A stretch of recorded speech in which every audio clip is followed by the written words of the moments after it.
Sabi ng intern natin nga, lagat. 1, 2, 3. Lagat! Spin natin. So, for today, Titikman po namin yung wax candy. so, Para namin. itong strawberry muna. Yung green apple. Let's see. Airplane siya, guys. Gusto na natin. Feel ko secret to. Well, Pakita natin. Smells so good. nga. Ay, wait. Doon, malapitan tayo.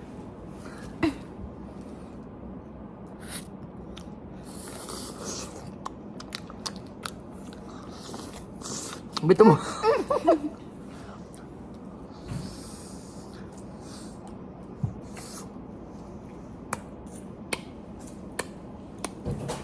Hindi siya katulad ng dati.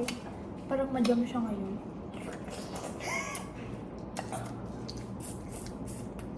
Hindi ganda sa verse.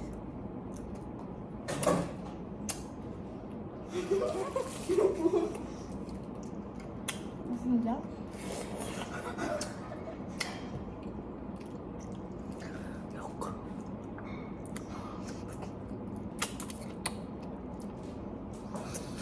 Hindi matanggal.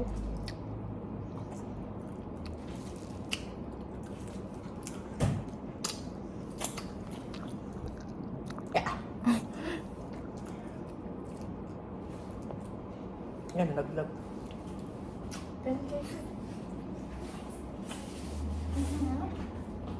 Hindi siya masyadong malasa. Ay, may post na pala to. Wait lang, guys. So, guys, i-rate namin. So, unfortunately, Hindi siya. Mababa siya sa akin. So for me, ano siya? 4.27 out of 10. Kasi first of all, yung nasa loob niya jammy. Tapos yung wax candy matigas. So hindi mo siya mahihigo. So kailangan mo talagang nguyain yung wax candy para higupin yung jam.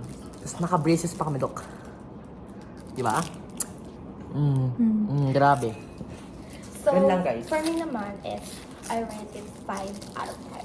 Kasi naman, masarap naman siya. Kaso, yung wax, hindi siya nagdidikit-dikit sa, like sila, particles nila, hindi sila nagdidikit. Alam na, dikit, strawberries. Yun lang, guys. Guys, this is the end of our vlog. Bye! Bye, mga beshi ko!